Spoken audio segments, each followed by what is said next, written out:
What's up? It's me, Imran, and today I will be giving 3 uncommonly used words that I chose from the 10 uncommonly used words that I made as a blog at blogger.com. So, let's get into it. The first one is cacao, a microorganism causing disease, a pathogenic agent such as bacterium or virus. In English, it means germs. The second one is pantablay, a device for charging storage batteries. In English, charger. And last but least, awangan, the quality of being infinite, unlimited extent of time, space, or quantity.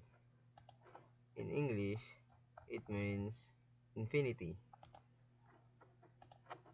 And that's all. Thank you, everyone.